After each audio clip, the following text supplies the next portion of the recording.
paz, irmãos, do nosso Senhor e Salvador Jesus Cristo seja com todos. Tudo bem com vocês? Hoje eu gostaria de trazer uma palavra para os irmãos que se encontra no livro de Apocalipse, capítulo 10, versículo 7. Mas antes eu gostaria de pedir aos irmãos que não são inscritos no canal que por favor inscrevam-se. Deixe o seu like e compartilhe os estudos para que mais vidas possam ser edificadas em Cristo Jesus, nosso Senhor. No estudo de hoje, irmãos, nós vamos falar acerca de um mistério de Deus que está para revelar-se na sétima trombeta. E isso tem a ver com a vinda do nosso Senhor Jesus Cristo e com o arrebatamento da igreja. Tem muitos pastores pré-tribulacionistas que eles dizem que a sétima trombeta, que está em Apocalipse 11, ela não tem nada a ver com a última trombeta que Paulo fala em 1 Coríntios capítulo 15, versículos 51 e 52. Porém, irmãos, com base nesse estudo, os irmãos vão ver que não é Paulo que tinha que concordar com o livro do Apocalipse, porque Paulo ele aprendeu aquilo através dos profetas. E eu já mostrei isso para os irmãos, que Paulo, através dos profetas, o Espírito Santo, revelou a ele aquele mistério da última trombeta e do arrebatamento. E que Paulo, através dos profetas, ele criou aquela mensagem, ele escreveu aquela mensagem, que hoje se torna em pregação para nós. E o livro do Apocalipse, ele está confirmando o que foi dito pelos profetas e pelos apóstolos, porque o significado da palavra Apocalipse é revelação. E como está escrito em Amós, capítulo 3, versículo 7, a palavra do Senhor nos diz assim: Certamente o Senhor Deus não fará coisa alguma, sem primeiro revelar o seu segredo aos seus servos, os profetas. Rugiu o leão, quem não temerá? Falou o Senhor, quem não profetizará? Muitas são as pessoas que desprezam as palavras dos profetas e dizem que hoje nós temos que ficar somente com o Novo Testamento. O Antigo Testamento já foi, as palavras dos profetas já se cumpriram, e isso acaba ocultando muita revelação na vida das pessoas. Porque o que foi dito pelos apóstolos e pelos profetas é confirmado no livro do Apocalipse. As cartas dos apóstolos não existiriam sem os livros dos profetas. E isso fica bem claro. Pedro, ele fala assim, em 2 Pedro capítulo 3, procuro despertar a vossa mente com lembranças a respeito das coisas que primeiramente foram ditas pelos santos profetas e ensinadas pelos vossos apóstolos. E nessa mesma carta, o apóstolo Pedro, nesse mesmo capítulo, capítulo 3 da sua segunda carta, o apóstolo Pedro ele vai dar testemunho de que tinham muitas pessoas que estavam distorcendo as palavras do apóstolo Paulo, tornando as palavras do apóstolo Paulo em enganação, enganando os irmãos, dizendo que Paulo pregou uma coisa que Paulo não pregou. E isso nós vemos até o dia de hoje. Pessoas que pegam mensagens do apóstolo Paulo, como essa do arrebatamento mesmo, e dizem que o apóstolo Paulo falou algo que ele não falou. Como pessoas que pegam 2 Tessalonicenses capítulo 2, e quando o apóstolo Paulo diz que a nossa reunião com Cristo não será antes que aconteça a apostasia e seja revelado o homem da iniquidade, filho da perdição, alguns homens chegam a dizer que a palavra apostasia é o próprio arrebatamento, sendo que a palavra apostasia ela significa desvio da fé, abandono da fé. Então, irmãos, nós temos que estar atentos a essas mensagens, atentos à palavra de Deus, porque Paulo, na sua segunda carta aos Tessalonicenses, no capítulo 2, quando ele vai dar essa mensagem da nossa reunião com Cristo, ele diz: ninguém de modo algum vos engane, seja por palavra, por epístola ou por carta, como se procedesse de nós. Então Paulo ele estava dizendo: ainda que alguém pegue uma carta minha e diga que eu falei tal coisa, não se deixe enganar, porque a nossa reunião com Cristo, ela não acontecerá sem que primeiro venha a apostasia e seja revelado o homem da iniquidade, o filho da perdição. Então, irmãos, essa mensagem de que a igreja é arrebatada no começo da grande tribulação, ela é sim um engano. Agora, se a mente do apóstolo Paulo é uma mente realmente pré-tribulacionista, como alguns afirmam, então quem diz que o arrebatamento no final é que está enganando. Mas faça um pequeno raciocínio para ver onde realmente está o engano. Se é na pessoa pensar que o arrebatamento é antes ou se é depois. Muitas pessoas elas dizem que não é justo a igreja estar aqui na grande tribulação, porque na grande tribulação é a ira de Deus, e aí elas não entendem o que realmente é a ira de Deus, que a ira de Deus ela traz justiça para o seu povo e que a ira de Deus ela vinga o sangue dos santos do Senhor contra os ímpios. Então a ira de Deus ela tem estágios e o estágio final da ira de Deus é no lago de fogo. No Apocalipse, quando nós vemos a ira de Deus sendo derramada através das 7 taças, veja que os cálices da ira de Deus não caem sobre o povo de Deus, mas as 7 taças da ira de Deus são derramadas sobre todos que têm a marca da besta. Então, a ira de Deus ela é derramada sobre os ímpios, sobre aqueles que não vão herdar a salvação. A ira de Deus não é derramada sobre os justos, como eles costumam dizer: não, a igreja vai estar sofrendo a ira de Deus. Não, a igreja vai estar sofrendo perseguição. Satanás vai sim ter autoridade para agir e vai perseguir a igreja. Mas a ira de Deus ela vai recair sobre aqueles que estão marcados pela besta. E isso está claro no texto de Apocalipse, quando nós vemos as taças da ira de Deus.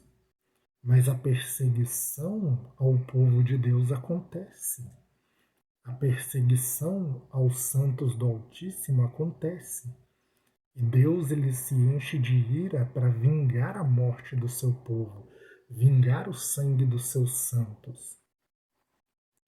Mas, voltando ao raciocínio, algumas pessoas vão acabar dizendo assim: não, Jesus ele sofreu a ira do Pai para nos livrar da ira. Como o apóstolo Paulo disse que Deus não nos destinou para a ira, e colocam como se a ira de Deus fosse a grande tribulação e pronto.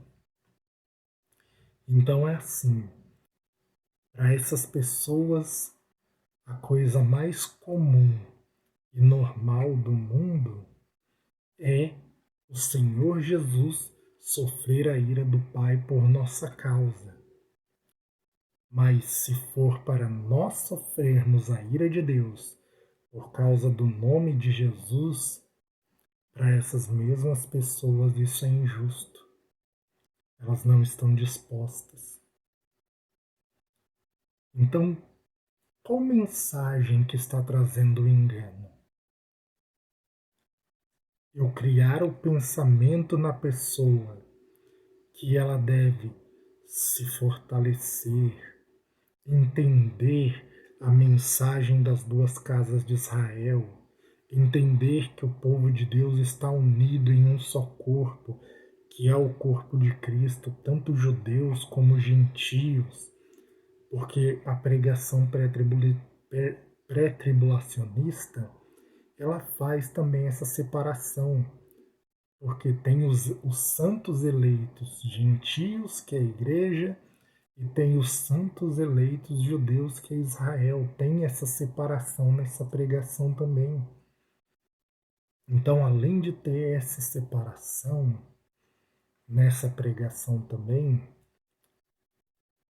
essas pessoas elas não estão dispostas a sofrer a ira por causa de Jesus, é injustiça. Mas Jesus sofrer a ira como de fato ele sofreu a ira de Deus para nos libertar de nossos pecados e nos trazer a salvação, isso é justo, isso é aceitável. Agora o inverso não. Se eu não posso suportar a ira, se eu não posso ir até o sangue por causa de Jesus, então, irmãos, alguma coisa está errada no meu pensamento. Jesus ele pode sofrer por mim, mas eu não posso sofrer por ele. E esse é o tipo de pensamento que cria no coração das pessoas. Por isso que tem tantas pessoas querendo cobrar de Deus bênçãos quando elas pensam que estão sendo injustiçadas, porque estão passando por uma dificuldade, por uma luta, por uma tribulação.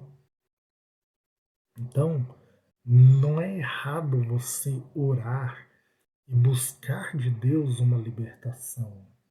Não é errado você pedir a cura. Não é errado você pedir um emprego. Mas você deve tomar cuidado com os pensamentos que estão passando em sua cabeça. Porque se você coloca que foi justo Jesus sofrer a ira de Deus por sua causa, mas que é injusto nós sofrermos a ira de Deus por causa de Jesus, então você já está sendo enganado e nem está percebendo. Está como virgem que dorme e não está percebendo. Então, irmãos, essa mensagem ela vai falar acerca do arrebatamento, sim, porque tem Apocalipse capítulo 10, versículo 7, nos diz assim: mas nos dias da voz do sétimo anjo, quando ele estiver para tocar a trombeta, cumprir-se-á então o mistério de Deus, segundo ele anunciou aos seus servos, os profetas. Lembra do que eu li lá em Amós? Deus não fará coisa alguma sem antes anunciar aos seus servos, os profetas.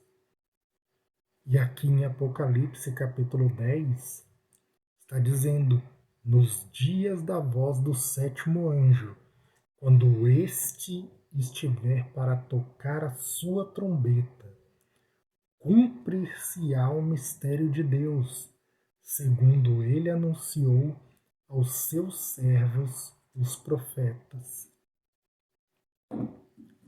Então tem o mistério de Deus que será cumprido no toque da sétima trombeta. E esse mistério de Deus já foi anunciado aos servos de Deus, os profetas. Então nós não podemos desprezar a mensagem que está no livro dos profetas. Não podemos desprezar o Antigo Testamento só porque agora vivemos na nova aliança. Não, nós vivemos na nova aliança, então é só Novo Testamento e pronto. Não é isso, irmãos. Nós devemos atentar sim para a lei, para os salmos e para os profetas, porque a palavra do Senhor que há de se cumprir foi anunciada a eles. E aqui está dizendo: vai se cumprir no toque da sétima trombeta. E a sétima trombeta é a última. Então, como que essa trombeta ela não é a mesma última trombeta de 1 Coríntios 15 que o apóstolo Paulo fala? Só por aí você já pode começar a raciocinar. Então, a primeira pergunta que nós devemos fazer: qual é o mistério de Deus? Vou ler para os irmãos Colossenses capítulo 2, versículos 1 a 3. Diz assim: gostaria, pois, que soubesseis quão grande luta venho mantendo por vós, pelos laudicenses, e por quantos não me viram face a face, para que o coração deles seja confortado e vinculado juntamente em amor, e eles tenham toda a riqueza da forte convicção do entendimento, para compreenderem plenamente o mistério de Deus, Cristo, em quem todos os tesouros da sabedoria e do conhecimento estão ocultos. Então, a resposta da primeira pergunta: o mistério de Deus é Cristo. Cristo já estava anunciado nos profetas desde o Gênesis, desde o princípio. Quando nós vemos lá no princípio que havia trevas sobre a face do abismo e que Deus disse que haja luz e houve luz, e Deus fez separação entre a luz e as trevas, ali Deus já estava mostrando como que o mundo estaria em trevas e que o Filho dele viria e seria a luz do mundo, e que todo aquele que cresce no Filho seria libertado do cativeiro das trevas e transportado para o reino do Filho do seu amor. Então, viriam a viver na luz de Cristo, livre das trevas, livre do cativeiro das trevas e do pecado. Ali já estava sendo anunciado que Cristo viria. Outra forma que nós vemos também esse mistério da sabedoria e do conhecimento que estão ocultos em Cristo é porque sabendo que o mistério de Cristo é a igreja. Como que nós entendemos que o mistério de Cristo é a igreja? Primeiro ponto é quando Deus coloca Adão num profundo sono, e nesse profundo sono Deus tira uma das costelas de Adão, tampa o lugar com carne e faz a mulher e leva como esposa a Adão. Esse profundo sono representa a morte de Jesus e o despertar de Adão à sua ressurreição. E ele recebe Eva como esposa, os dois se tornando uma só carne. Lembra da mensagem que eu falei do grande mistério de Efésios capítulo 5, versículo 31 e 32, se eu não me engano? Que o Senhor Jesus ele se fez uma só carne conosco para que através da sua morte e ressurreição nós pudéssemos nos tornar um só espírito com ele. Então, o mistério de Cristo, um desses mistérios ocultos em Cristo, é a igreja. E nós vamos ver o apóstolo Paulo explicando, além do que eu falei em Efésios 5, 31 e 32, nós vamos ver em Efésios capítulo 3, a partir do versículo 1, onde está escrito assim: Por esta causa eu, Paulo, sou prisioneiro de Cristo, por amor de vós, gentios, se é que tendes ouvido a respeito da dispensação da graça de Deus a mim confiada para vós outros. Pois segundo uma revelação me foi dada a conhecer o mistério, conforme escrevi há pouco, resumidamente, pelo que quando ledes podeis compreender o meu discernimento do mistério de Cristo, o qual em outras gerações não foi dado a conhecer aos filhos dos homens, como agora foi revelado aos seus santos apóstolos e profetas no Espírito, a saber, que os gentios são co-herdeiros, membros do mesmo corpo e coparticipante da promessa em Cristo Jesus por meio do Evangelho. Então aqui, lembram da mensagem das duas casas de Israel?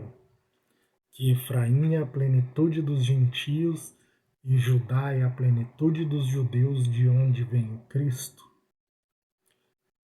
Essa união dos dois em um só corpo é um dos mistérios ocultos. A divisão de Israel em dois reinos, aonde Judá fica por cabeça do reino do sul e Efraim por cabeça do reino do norte, e aí ficam sendo casa de Israel e casa de Judá, Efraim e Judá. Ali nós temos o mistério da igreja se formando, o Israel de Deus, judeus e gentios sendo unidos em um só corpo, e ambos sendo juntos participantes da mesma promessa em Cristo Jesus. Então, o mistério de Deus é Cristo, e o mistério de Cristo é a igreja, a união de judeus e gentios em um só corpo. E temos outros mistérios ocultos por trás disso.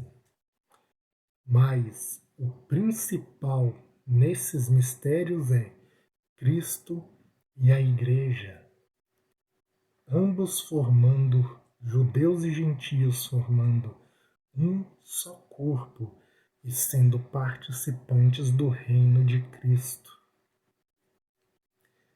Então nós vemos o quê?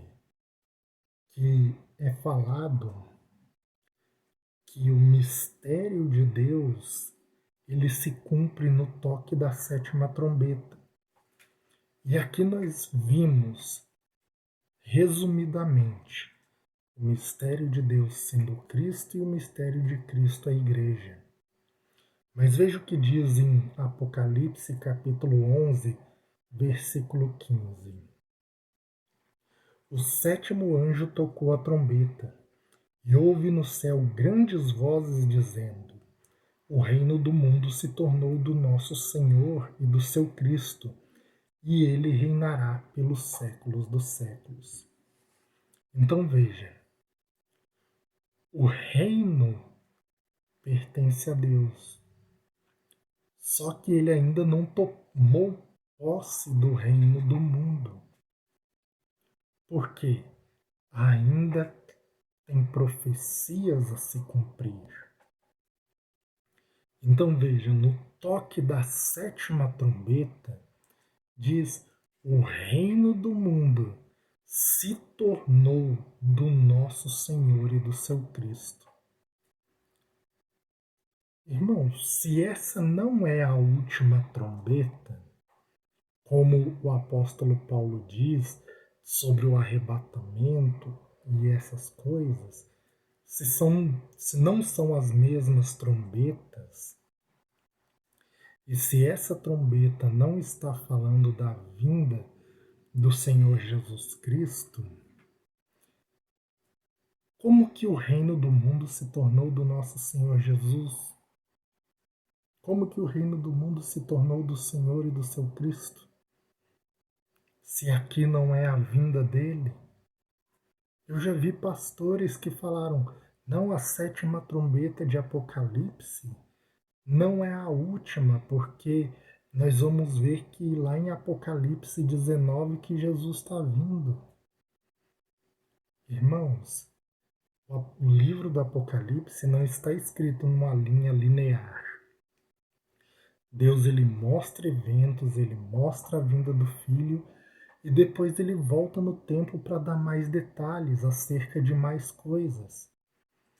Então aqui ele está mostrando a vinda do Filho, só que depois ele vai mostrar outras coisas que aconteceram antes do Filho vir. E aí vai chegar num ponto que ele mostra a vinda do Filho de novo. Mais detalhes sobre a vinda do Filho. Isso ele já tinha feito nos selos. No sexto selo, nós vemos ali apresentando a vinda do Senhor Jesus, que está escrito em Mateus 24. Então, irmãos, Deus ele voltou na história para acrescentar detalhes. E assim ele fez também nas trombetas.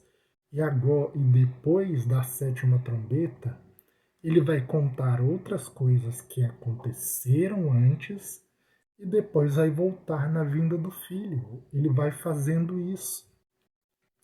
É como aquele filme que nós vemos que ele começa lá no final e aí vai dando flashbacks no filme para mostrar as coisas que aconteceram antes. Tem várias partes da Bíblia. Aliás, toda a Bíblia ela é contada desse jeito. Não segue uma história linear, começo, meio e fim. Não. Mostra o fim, volta para o começo, vai para o meio. E nós devemos ler com atenção, com meditação e com coração atento, em oração, buscando a Deus e pedindo a Ele sabedoria para compreender essas coisas. Então aqui nós vimos mostrando que o reino do mundo se tornou do nosso Senhor e do seu Cristo. Então ele veio. E aí nós temos alguns textos que falam do Senhor vindo para assumir o reino. Tem Êxodo capítulo 15, versículo 18. É claro que tudo, irmãos, vocês têm que ler o contexto. Vai ajudar a entender o contexto, a história, tudo que está sendo falado. Mas tem Êxodo capítulo 15, versículo 18. Daniel capítulo 2, versículo 44. Daniel capítulo 7, versículo 13 a 14, Zacarias 14, 16, Jeremias 23, 15, Miqueias capítulo 4, versículo 7, Zacarias capítulo 6, versículo 11 ao 13. Depois eu vou deixar no comentário fixo esses textos, esses versículos, para que os irmãos possam ler em casa. Eu não vou ler agora para o vídeo não ficar ainda mais longo, porque eu separei aqui muitos textos, mas fala da vinda e do reinado do Senhor Jesus Cristo, dele assumindo o reino.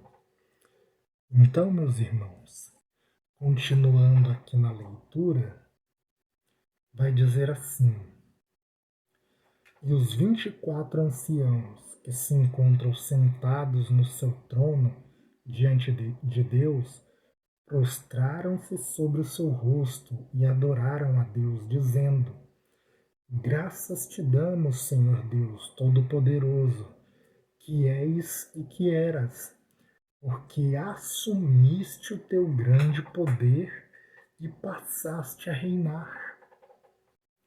Então veja, mais uma vez, falando que o Senhor ele está assumindo o poder e passando a reinar na sétima trombeta. Então isso, irmãos, nos mostra que essa trombeta aqui está falando da vinda do Senhor. E agora é um versículo que vai mostrar muitas coisas para a gente. Porque o versículo 18 diz assim: Na verdade, as nações se enfureceram. Aqui está falando do Vale do Armagedon. Isso está em Ezequiel, capítulo 38 e capítulo 39, quando as nações se ajuntam para a batalha final contra o Senhor.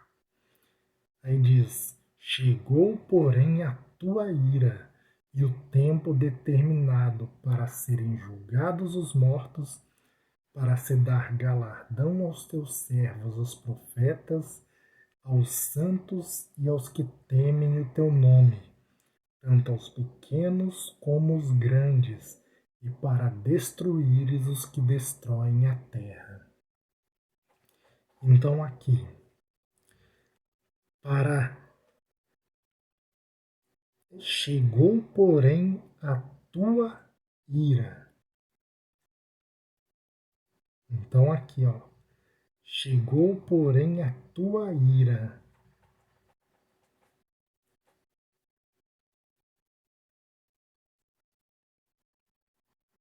Porque as nações se enfureceram. Chegou, porém, a tua ira. E no final diz: e para destruíres os que destroem a terra. Vamos ver o Salmo 110. Salmos 110, versículo 4 ao 6, vai dizer assim: O Senhor jurou e não se arrependerá. Tu és sacerdote para sempre, segundo a ordem de Melquisedeque. Está falando do Senhor Jesus, que recebe o sacerdócio segundo a ordem de Melquisedeque. E isso está escrito no livro de Hebreus. Aí diz: O Senhor à tua direita. Esse Senhor à tua direita é o Senhor Jesus Cristo. Lembra que Davi ele disse o Senhor a meu Senhor? Aqui ó, no versículo 1, disse o Senhor a meu Senhor, assenta-te à minha direita até que eu ponha os teus inimigos debaixo dos teus pés. É o pai falando para o filho se assentar à sua direita. E aí aqui no versículo 5 diz: O Senhor à tua direita, o filho que está à destra do pai. No dia da sua ira esmagará os reis. Ele julga entre as nações, enche-as de cadáveres e esmagarás a cabeças por toda a terra. Então é a vinda do Senhor Jesus no Vale do Armagedon para julgar a terra. E aqui tem algo interessante, porque quando diz assim, lá no livro mesmo, quando está falando tempo de julgar os mortos e dar galardão aos teus servos, então veja, para se julgar os mortos tem que ter ressurreição. E para entregar o galardão dos servos de Deus tem que ter arrebatamento. E é o que diz o que nós lemos no Salmo 110, versículo 1. Disse o Senhor a meu Senhor: assenta-te à minha direita, até que eu ponha os teus inimigos debaixo dos teus pés. Então veja, o pai, ele diz para o filho: assenta-te à minha direita, até que eu ponha os teus inimigos debaixo dos teus pés. Irmãos, não é o Senhor Jesus quem se levanta e vem com a ordem para arrebatar a igreja? Então, se é o Senhor Jesus que ele se levanta e dá ordem aos seus anjos e vem nas nuvens para arrebatar a igreja, e o Pai falou para ele ficar sentado à direita dele até que os inimigos sejam postos debaixo dos pés, como que o Senhor Jesus pode arrebatar a igreja sendo que ele ainda não fez sendo que ainda os últimos inimigos não foram postos debaixo dos pés dele? Que no caso seria a besta e o falso profeta. Quando ela se reunir no Vale do Armagedon, ali para que o Senhor execute juízo. Então, se isso não aconteceu ainda, se o último inimigo ainda não foi posto debaixo dos pés, como que o Senhor ele pode arrebatar a igreja antes? Só por aí você já pode raciocinar. Mas falando ainda sobre arrebatamento, igual aqui nós vimos um texto da ira do Senhor, um texto falando do arrebatamento no mesmo lugar. Nós podemos pegar outro texto que fala da ira do Senhor, que diz assim, em Isaías 66:15: porque eis que o Senhor virá em fogo, em ira, em fogo, em juízo, e os seus carros como um torvelinho, para tornar a sua ira em furor e a sua repreensão em chamas de fogo, para com fogo e com a sua espada, porque com fogo e com a sua espada entrará o Senhor em juízo com toda a carne, e serão muitos os mortos da parte do Senhor. Isaías 66, versículo 15 e 16. Aqui está falando outra descrição da batalha do Armagedon, que nós vemos em Ezequiel 38 e 39.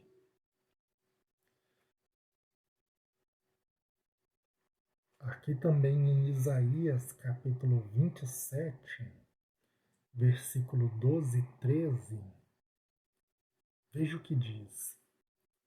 Naquele dia em que o Senhor debulhará o seu cereal desde o Eufrates até o ribeiro do Egito, e vós, ó filhos de Israel, sereis colhidos um a um.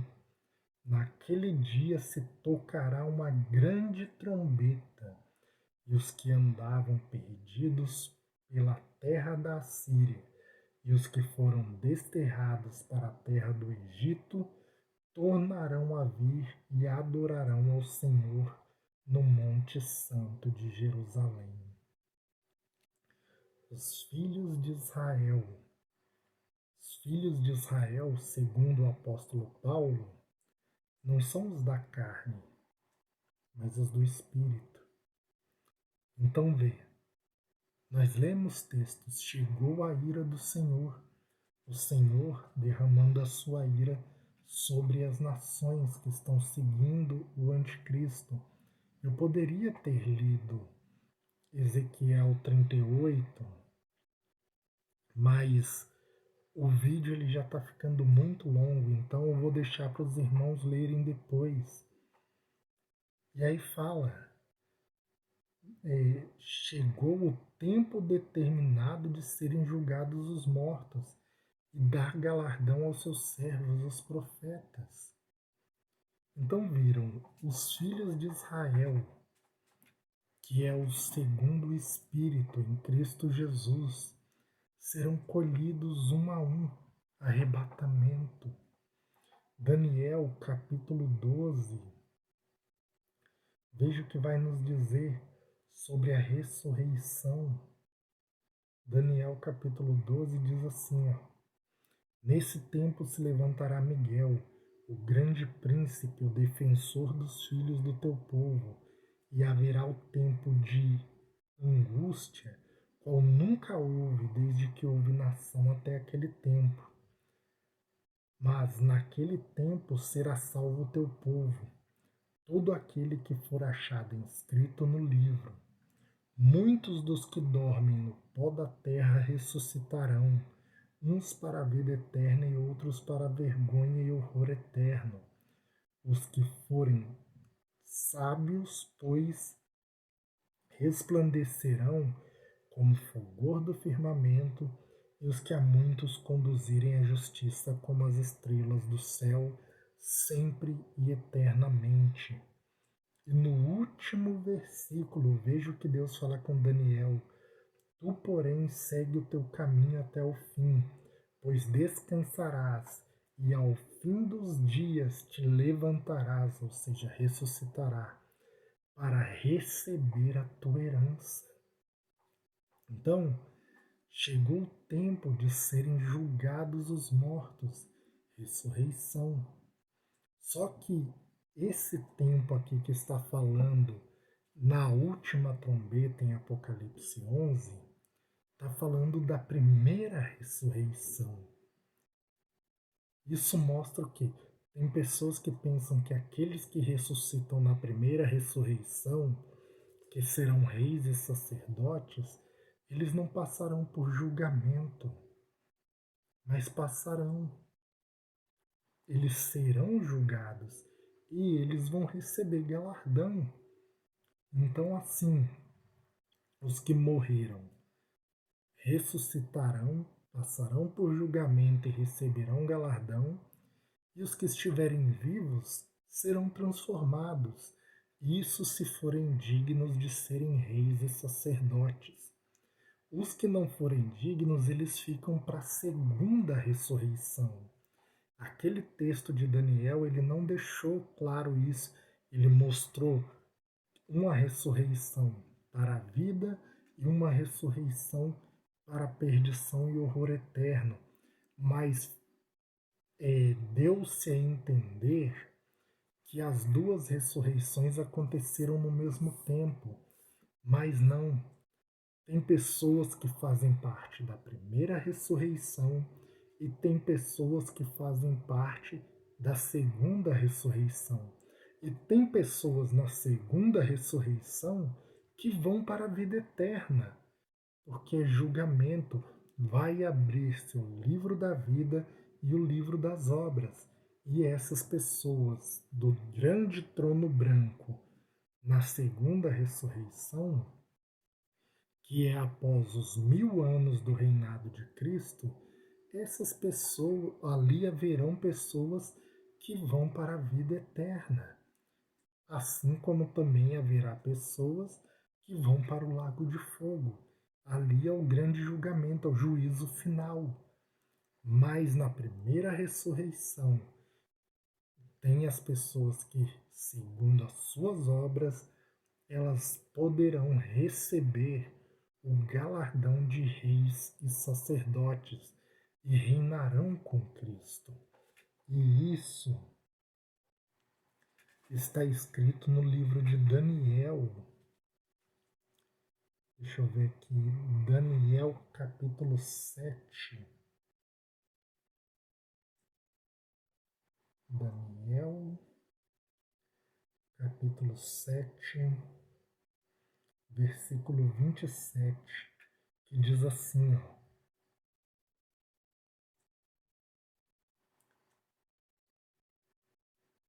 vou ler a partir do versículo 24, para que vocês vejam que está falando da besta e da batalha final.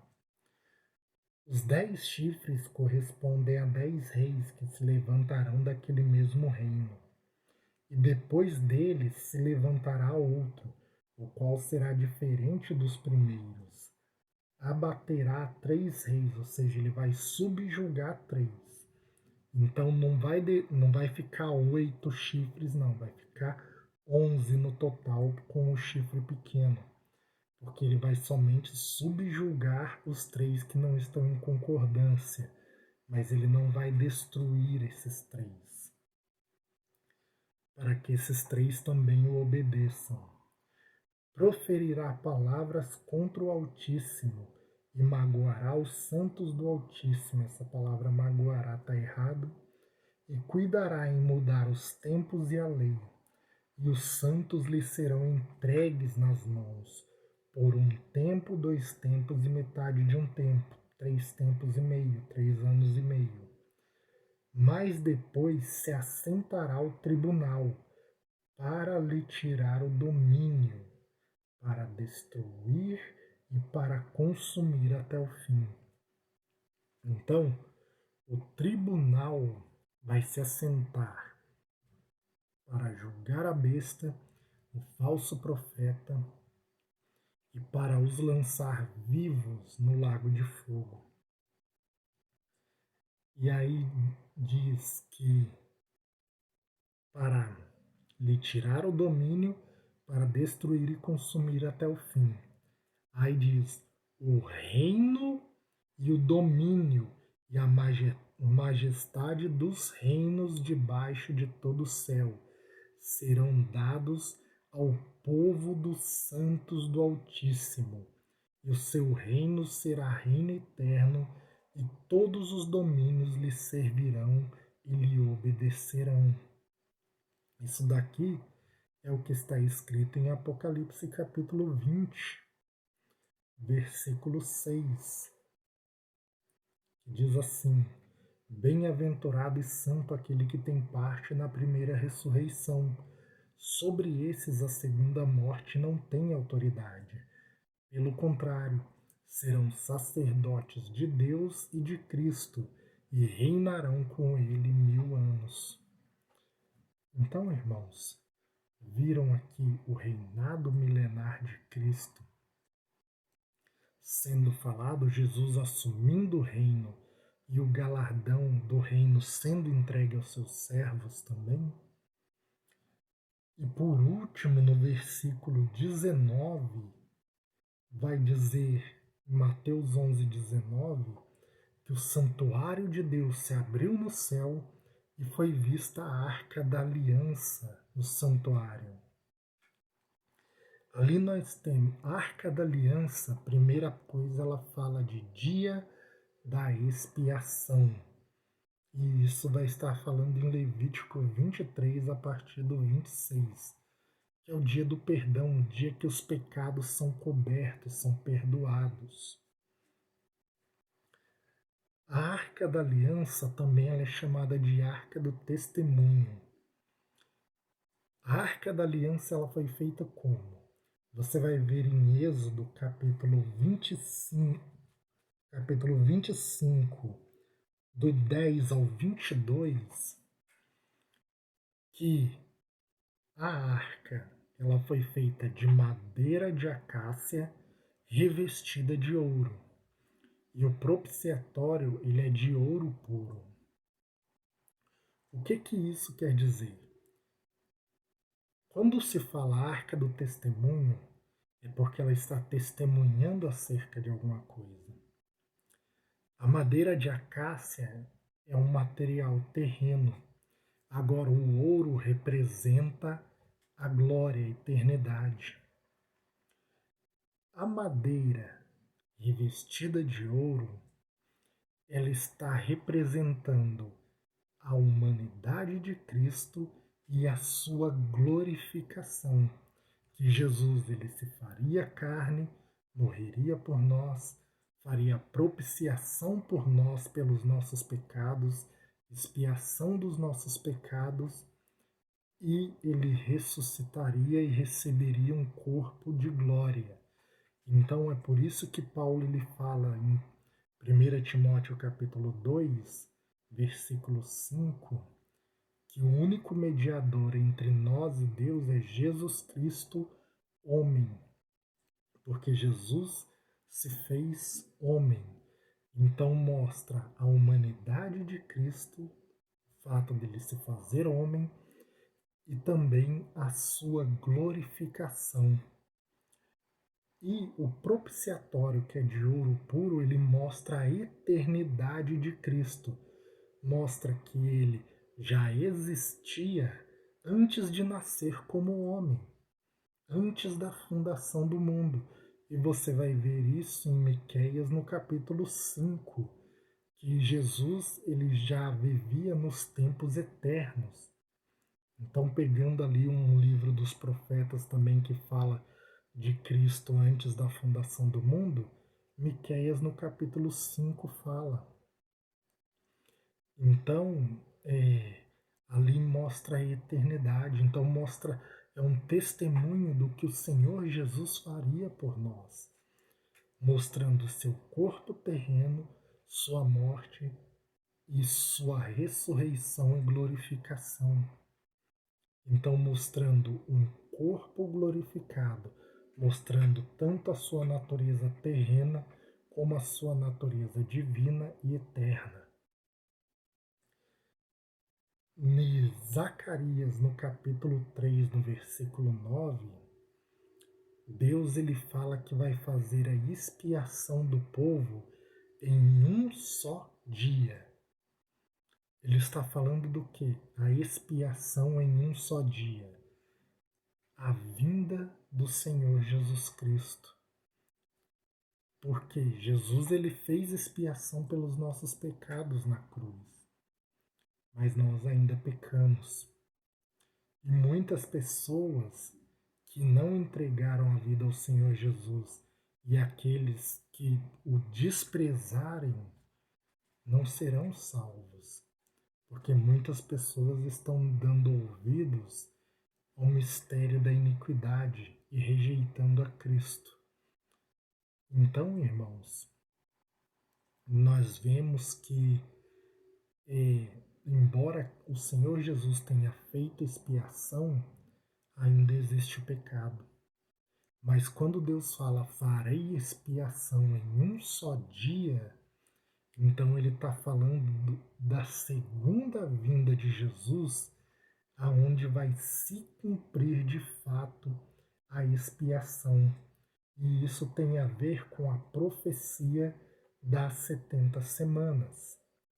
Porque na profecia das 70 semanas, diz assim em Daniel 9:24, 70 semanas estão determinadas sobre o teu povo e sobre a tua santa cidade, para fazer cessar a transgressão, para dar fim aos pecados, para expiar a iniquidade, para trazer justiça eterna, para selar a visão e a profecia e para ungir o Santo dos Santos. Todos esses pontos têm que se cumprir no final das 70 semanas. E ali diz, para fazer expiação dos pecados, para dar fim aos pecados, para expiar a iniquidade. Ou seja, lá em Zacarias fala que a iniquidade da terra será expiada em um só dia. Em Zacarias capítulo 3, versículo 9, que diz: porque eis aqui a pedra que pus diante de Josué. Sobre esta pedra única estão 7 olhos. Eis que eu a lavrarei a sua escultura, diz o Senhor dos Exércitos, e tirarei a iniquidade desta terra num só dia. Josué é Yehoshua, por causa de uma letra, não é Yeshua. Mas quando nós pegamos no grego, que nós vemos lá no livro de Hebreus capítulo 4, que fala de Josué e Jesus, você vai ver que os dois são chamados de Jesus. Os dois, tanto Josué como Jesus, são chamados de Jesus. É o mesmo nome. Então é feito uma parábola, uma figura, uma referência. E veja o que diz em Mateus, o que o próprio Senhor Jesus disse para nós finalizarmos esse estudo, né? Mateus capítulo 24, versículo 29. Logo em seguida a tribulação daqueles dias, o sol escurecerá, a lua não dará sua claridade, e as estrelas cairão do firmamento, e os poderes do céu serão abalados. Então aparecerá no céu o sinal do Filho do Homem. Todos os povos da terra se lamentarão e verão o Filho do Homem vindo sobre as nuvens do céu com poder e muita glória. E ele enviará os seus anjos com um grande clangor de trombeta, recolhendo os seus escolhidos dos quatro cantos. Mas veja, então aparecerá no céu o sinal do Filho do Homem. E lá em Apocalipse 11, abriu-se o santuário de Deus no céu e foi vista a Arca da Aliança, o sinal do Filho do Homem visto no céu. Então, irmãos, a sétima trombeta, ela está falando do arrebatamento e da vinda do Senhor Jesus. Esses textos, todos eu vou colocar eles no comentário fixo. Você pode estar olhando depois, pode estar lendo esses textos. E eu peço aos irmãos que ainda não são inscritos no canal que por favor inscrevam-se. Deixe o seu like e compartilhe os estudos para que mais vidas possam ser edificadas em Cristo Jesus. Mas vejam, irmãos, a sétima trombeta, ela mostra a vinda do Senhor Jesus, ela é a última trombeta. Ela mostra a entrega de galardão, peço perdão. A entrega de galardão, ela mostra a ressurreição dos mortos. Ela mostra ali a primeira ressurreição. E entrega de galardão para os servos de Deus, os profetas. Irmãos, a linha pré-tribulacionista, ela coloca que a igreja ela recebe galardão na frente dos profetas. E isso está errado. Então, irmãos, meditem nesse estudo, vejam com muita atenção essas palavras, porque tudo isso que foi falado aqui mostra a verdade da palavra de Deus. O Senhor, ele assume o poder e passa a reinar na sétima trombeta, o reino milenar de Cristo, junto com seus reis e sacerdotes. Então, aonde o pecado da terra é expiado e as coisas que estão escritas em Apocalipse 19 sobre as bodas do Cordeiro, em Apocalipse 20 sobre a primeira ressurreição, sobre Satanás ser aprisionado e o reino milenar ser um reino de paz. Essas coisas estão se cumprindo. Que Deus abençoe a todos e fiquem todos na paz do Senhor e Salvador Jesus Cristo. Amém.